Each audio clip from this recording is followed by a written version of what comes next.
आज आपका जो राज्य लिया गया है ये केंद्र शासित प्रदेश जम्मू कश्मीर और लद्दाख दो राज्य लिए गए हैं।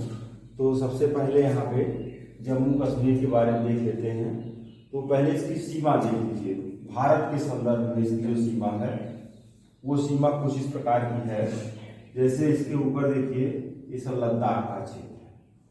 अब लद्दाख का क्षेत्रफल ज़्यादा हो गया, इस नाते भारत का ये सबसे बड़ा केंद्र शासित प्रदेश लद्दाख हो गया।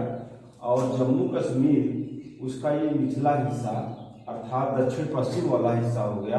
तो जम्मू कश्मीर की सीमा लद्दाख से मिल रही है, हिमाचल प्रदेश से मिल रही है, पंजाब से मिल रही है और इंटरनेशनल बाउंड्री पाकिस्तान के साथ साझा हो रही है। तो इस तरह से ये इसकी सीमा हो गई। और चूंकि अलग राज्य बनने से सारी चीजें इसमें अलग अलग आपको देखना है, तो जम्मू कश्मीर राज्य के संदर्भ में उसके ऐतिहासिक पक्षों पर जब हम विचार करते हैं तो ये पाते हैं कि कश्यप मुनि के नाम पर इसका नाम कश्मीर पड़ा था और अशोक ने बौद्ध धर्म का प्रचार भी वहां तक करवाया था। अशोक ने बौद्ध धर्म का प्रचार कश्मीर तक करवाया था।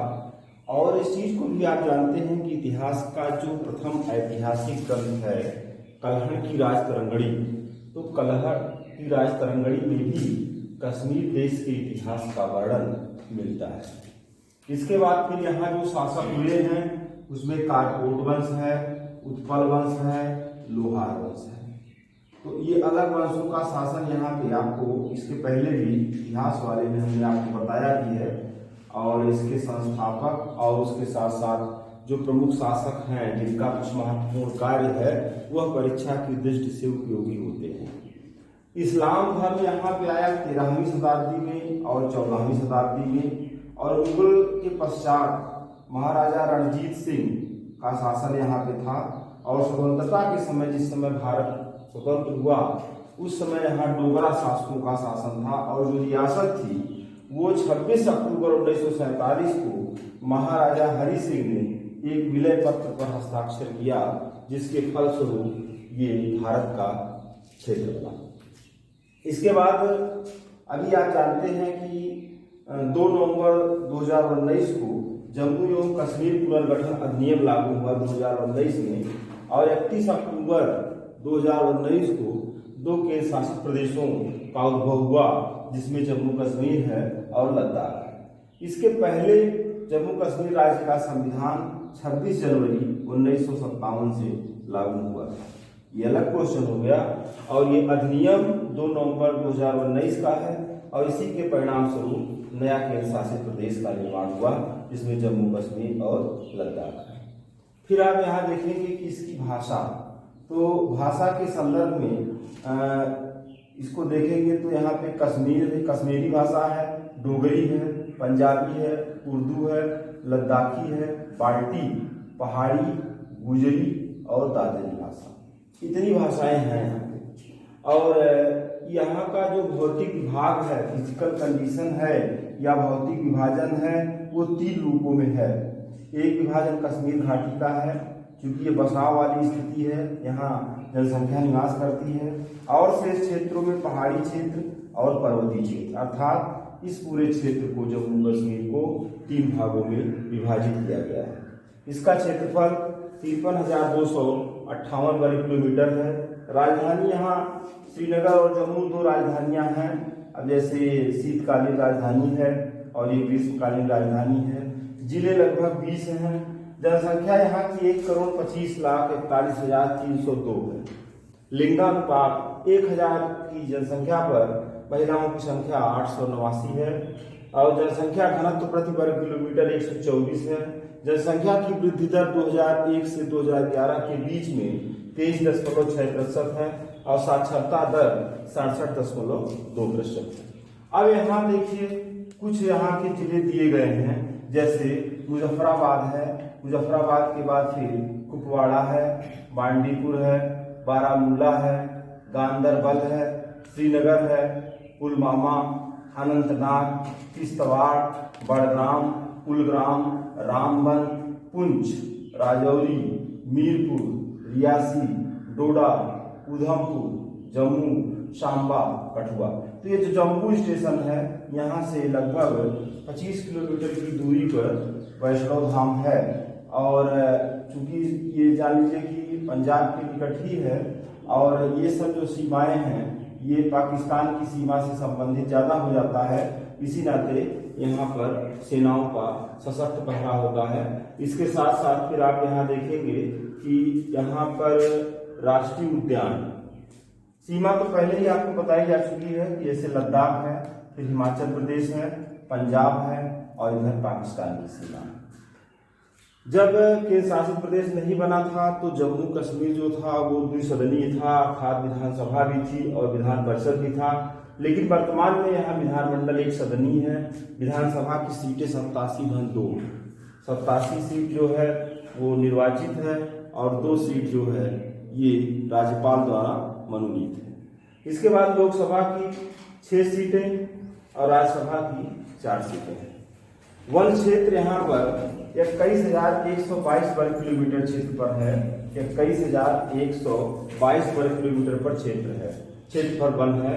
और काराकोरम श्रेणी जो है ये ट्रांस हिमालय का भाग, जैसे आपने पढ़ा है हिमालय का 4 विभाजन किया गया है, तो ट्रांस हिमालय का भाग जो काराकोरम श्रेणी है, यहीं पर भारत की सबसे ऊंची चोटी केटू या गाडविन आस्टीन है, जिसकी ऊंचाई 8,611 मीटर है और ये पाक अधिकृत कश्मीर में है। यह प्रश्न आपसे पूछा जाता है कि भारत की सबसे ऊंची चोटी कौन सी है और भारत की सबसे ऊंची चोटी किस पर्वत श्रेणी में स्थित है और इसकी ऊंचाई कितनी है। ये एक महत्वपूर्ण प्रश्न है, तो इसको आप देख लीजिए कि ये काराकोरम श्रेणी में स्थित है, ट्रांस हिमालय का भाग है और सर्वोच्च हिमालय में केटू गाडविन आस्टीन की ऊंचाई 8,611 है, लेकिन ये पाक अधिकृत कश्मीर में है। फिर काराकोरम दर्रा तक चीन ने काराकोरम राजमार्ग का निर्माण किया है। दर्रा जो चैप्टर है उसके संदर्भ में सभी राज्यों में जितने दर्रे हैं वो आपको अलग अलग बताए गए हैं। फिर यहाँ पर कुछ प्रमुख चीजें जो आपकी परीक्षा की दृष्टि से महत्वपूर्ण है उस पर चलते हैं। जैसे अमरनाथ गुफा की चर्चा। तो अमरनाथ गुफा अगर आपसे पूछा जाएगा, चूंकि अब उसमें जम्मू कश्मीर में तो है लेकिन अब लद्दाख राज्य भी बना है, इस नाते प्रश्न और बढ़ गए परीक्षाओं की दृष्टि से।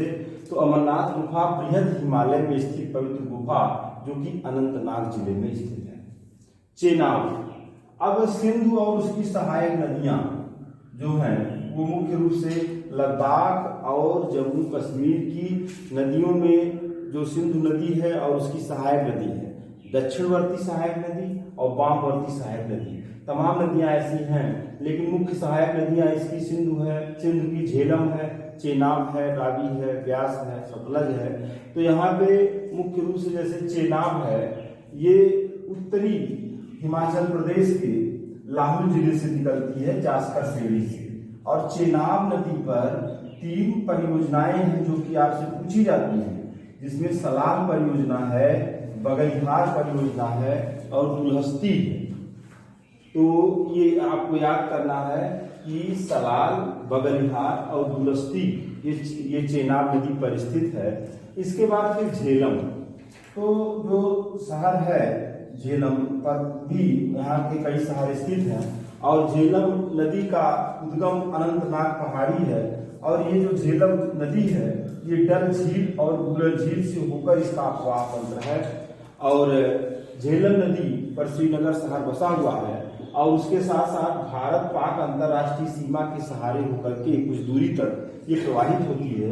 और इस पर 2 परियोजनाएं हैं। ये दोनों परियोजनाएं महत्वपूर्ण, तुलबुल ज्यादा पूछा गया परीक्षाओं में। तुलबुल परियोजना झेलम नदी पर है और उरी भी झेलम पर है। इसके बाद बनिहाल या जवाहर सुरंग वाला प्रश्न है। तो ये जवाहर सुरंग पीर पंजाल श्रेणी पर स्थित है और भारत से कश्मीर घाटी का संपर्क मार्ग से जुड़ा हुआ है। पूरे देश से कश्मीर घाटी बनिहाल या जवाहर सुरंग से जुड़ी हुई है। बुलर झील। बुलर झील एक क्षारण झील का उदाहरण है। आक्सबो लेक है, इसको आप पढ़ते हैं नदी विकास की अवस्थाओं में। नदी विकास की अवस्थाओं में क्षारण झील का उल्लेख किया गया है कि नदी प्रौढ़ावस्था में इस तरह की झीलों का निर्माण करती है। तो बुलर झील क्षारण झील का एक उदाहरण है। इसके बाद सियोज घाटी लिखा गया है। तो पाक उग्रवादियों के नियंत्रण स्थापित करने के लिए 1966 में यहाँ पर एक ऑपरेशन चलाया गया था जिसका नाम है ऑपरेशन हब। तो ऑपरेशन हब जो है वो सियोज घाटी में पाक उग्रवादियों पर नियंत्रण के लिए चलाया गया था। इसके बाद फिर एक पॉइंट और बचता है इसमें, किशन गंगा नदी जो कि झेलम की सहायक नदी है, जिसका उद्गम बारामूला में मिनी गर्ग की पहाड़ी है। अब इतनी चीजें जो यहाँ पे स्थापित हो गया, तो इतनी चीजें यहाँ पे आपको बताया गया, ये था जम्मू कश्मीर से संबंधित। अब यहाँ थोड़ी सी जानकारी दी गई है लद्दाख केंद्र शासित प्रदेश के बारे में। अब आप ये देख रहे हैं कि लद्दाख केंद्र शासित प्रदेश की जो सीमा है, इस सीमा में जम्मू कश्मीर यहाँ देखिए इसके दक्षिण और पश्चिम में आ गया, और इसकी सीमा अंतर्राष्ट्रीय चीन से लग रही है, और इसके साथ साथ सीमा इसकी हिमाचल प्रदेश से भी लग रही है, साझा हो रही है। देश का सबसे बड़ा केंद्र शासित प्रदेश है, और 2 नवंबर 2019 को जम्मू कश्मीर पुनर्गठन अधिनियम 2019 लागू हुआ था, और इसमें 2 जिले हैं। 2 जिलों में पहला देखिए लेह लिखा ही गया है, और उसके साथ साथ ये करगिल है। 2 जिले इसमें हैं, लेह और करगिल। यहाँ के 3-4 पॉइंट महत्वपूर्ण हैं, जैसे मूर्खा घाटी।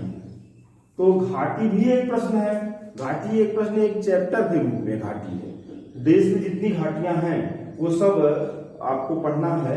तो मूर्खा घाटी लद्दाख की सुप्रसिद्ध घाटी है। दूसरा है सियाचिन ग्लेशियर। अब सियाचिन ग्लेशियर से कई प्रश्न बनते हैं, जैसा कि ये भारत और पाक के मध्य विवादित क्षेत्र है, और विश्व का सबसे ऊंचा युद्ध क्षेत्र है, और नुब्रा एक नदी है, उसका ये उद्गम है, और इसकी ऊंचाई 5700 मीटर है। फिर लिखा गया है लद्दाख श्रेणी काराकोरम के दक्षिण में है, और ट्रांस हिमालय की श्रेणी है। तो ये जो श्रेणियां आती हैं, इसके लिए सूत्र बताया गया है आपको, जिसका नाम है कल जाएंगे पीडीएस लेने, पीडीएस लेने। तो का से आपको बताया गया काराकोरम, ला से बताया गया लद्दाख, पी से पीर पंजाल, डी से धौलाधार, और यस से शिवालिक। ये उत्तर से दक्षिण हिमालय की श्रेणियों का क्रम है। काराकोरम, फिर लद्दाख, फिर जास्कर, पीर पंजाल, धौलाधार और शिवालिक। तो इस क्रम को आप याद रखेंगे। कभी कभी ये क्रम उत्तर से दक्षिण या दक्षिण से उत्तर परीक्षाओं में ऑप्शन में चारों में लिखा रहेगा, उसमें मिला करके, तो इसको छांटना रहता है, तो इसको आप छांट लेंगे, अब कोई दिक्कत नहीं है। तो लद्दाख श्रेणी काराकोरम के दक्षिण में ट्रांस हिमालय की श्रेणी है में स्थित है। एक स्थान है पूगा। लद्दाख का एक स्थान जो पूगा है, ये प्रसिद्ध है जियोथर्मल एनर्जी के लिए। तो जियोथर्मल एनर्जी या भूतापीय ऊर्जा संयंत्र पूगा में स्थापित किया गया है, और ये भारत का एक प्रमुख भूतापीय, चूंकि भूतापीय ऊर्जा का विकास अभी भारत में बहुत कम हो पाया है, लेकिन ये लद्दाख के पूगा में भूतापीय ऊर्जा है। और भूतापीय ऊर्जा का ये सिद्धांत है कि पृथ्वी के नीचे जाने पर कुछ दूरी पर 32 मीटर की गहराई पर जाने पर 1 अंश सेंटीग्रेड तापमान बढ़ जाता है, उसी आधार पे एनर्जी कलेक्ट की जाती है। इसके बाद यहाँ पे लिखा गया है तसो मोराली, ये हिमानीकृत झील है। अब झील भी एक अलग चैप्टर है। झीलें बहुत से प्रकार की होती हैं, जैसे हिमानीकृत झील है, नदीकृत झील है, या कृत्रिम झील है, या ज्वालामुखी झील है, या वायु निर्मित झील है।